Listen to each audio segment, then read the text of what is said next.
Welcome to the show. As always, I'm Fran, Excell mindset coach, helping you find your very own pair of positive pants so you can get out of your own way and live a life that you really love. So today's topic is another one about journaling. I get asked about this all the time. It's actually one of the main questions I get asked, like, why can't I stick to it? Why can't I do it? So you're already bought in, all that sort of stuff. So stick with me. So why can't you stick to journaling? So you're on board with the fact that journaling can change your life. You're on board with the fact that you want to do it daily, but you manage a few days, even a couple of weeks, and you're feeling great. Then you skip a couple of days. Then before you know it, you're frustrated and annoyed at yourself for not sticking to it. And then the loop continues. So there are several things at play here. And the main thing is that you don't realize that you actually need to form a habit. So the thing with forming habits is you are actually creating new neural pathways in your brain, and that takes time. You know, that link between autopilot and, you know, actually being aware that you're doing something. The habit is the autopilot. So when it becomes something that you just do day to day.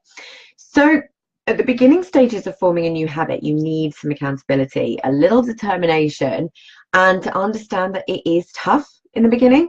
But once you form your habit, it becomes second nature and it's just something you do. So it becomes automatic, which means it takes less energy and doesn't feel like that effort anymore. You know, the beginning stages when you're trying to do something new, and it just feels like effort if you're trying to go to the gym or, you know, trying to get yourself into a content creation habit. Anything just feels like effort at the beginning. But understanding and being conscious of the fact that you need to form this habit, that will take time, at least a month, energy and effort, makes it that much easier to get through. And then it's plain sailing from there. So how do you get through the tough bits? Get yourself a habit checker. So I've actually got one in my Etsy store, which I'll put a link to below, that you will see before going to bed or first thing in the morning, whichever one's going to work for you. Get yourself an accountability buddy, rope in a friend or a mentor, and be held accountable for doing it. Decide when you're going to journal. So would you prefer, and be more likely to do it first thing in the morning or last thing at night? You can choose both if you like. There are people who do both. I'm a night owl. I've tried both, and I prefer to do it when I go to bed at night. I still like to think, and that's the main thing you need to do. Is I need to think about what I'm grateful for in the morning. So that's something I do. You don't necessarily have to write it down. It's the same process. And then I write everything down in the evening. But whichever you choose, you need to strategically place your journal somewhere where it will be seen first thing in the morning or the last thing that you see at night, because you need to connect this new habit to an old habit. So for example, to remember to take my vitamins every day, I put them by my toothbrush. See where I'm going? Make it as easy as possible on yourself. Take as much of the effort and energy out of it as you can. So if you know that you're going to be a last thing at night, put it by your bedside table. If you know you're going to be first thing in the morning, put it by the toilet, put it by your toothbrush, whichever way is going to work for you. So another reason you might not be able to stick to it is you're not actually connected with why you want to do it in the first place. What do you want to change about your life? Are you trying to be more positive, happier, less anxious? Whatever it is, connect to your reason behind wanting to start it in the first place, and really feel how it would feel in a few months' time when you're seeing all the benefits and you wake up and your go-to is to the positive, all of that good stuff. How much do you want that feeling to be a reality? How important is it to you? What would change in your life if you could shift your thinking around for the positive? If you're in a job that you can't bear and every single day is like a drain on your energy, Sunday night is ruined by the Sunday blues, think about that. What would it feel like to not feel like that anymore? Okay, another reason that you're struggling is what I like to call blank page syndrome. I've got so many people coming to me saying that they don't know what to write. How do they just start?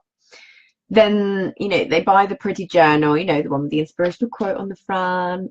Then they sit down, ready to make a start, and brain crickets.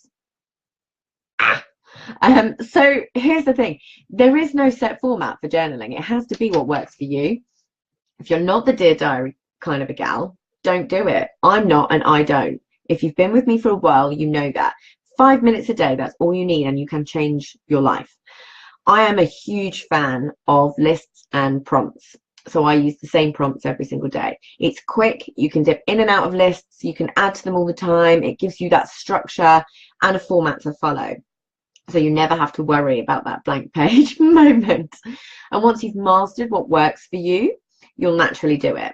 To work out the best prompts, think about what you want to get out of it, what you want to achieve, where you want to be.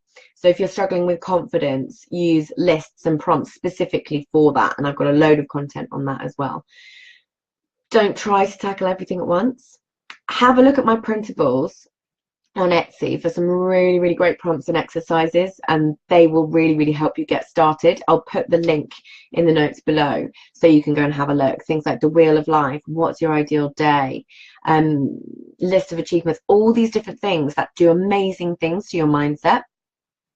The next thing is you're potentially using something that doesn't work for you. I've been there.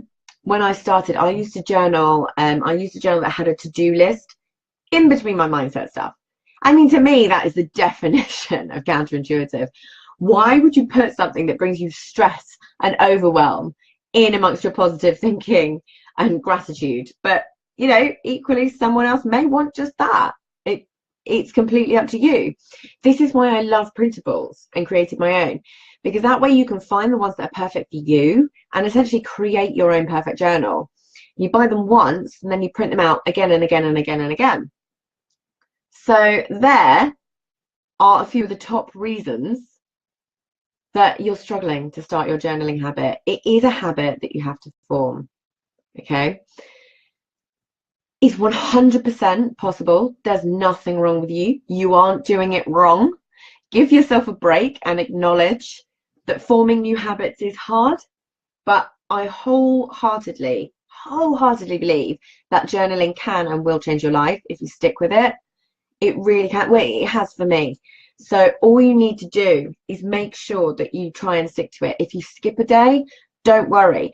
Keep that thought process. If I go on holiday, for example, I'll write them down in my phone and then I will go back into my journal and input them, because for me, one of the key things is the reflection. Being able to, at the end of the month, go back and have a look at all the amazing things that I've done and all the amazing things that have happened, and it's all positive stuff that's in there, you know.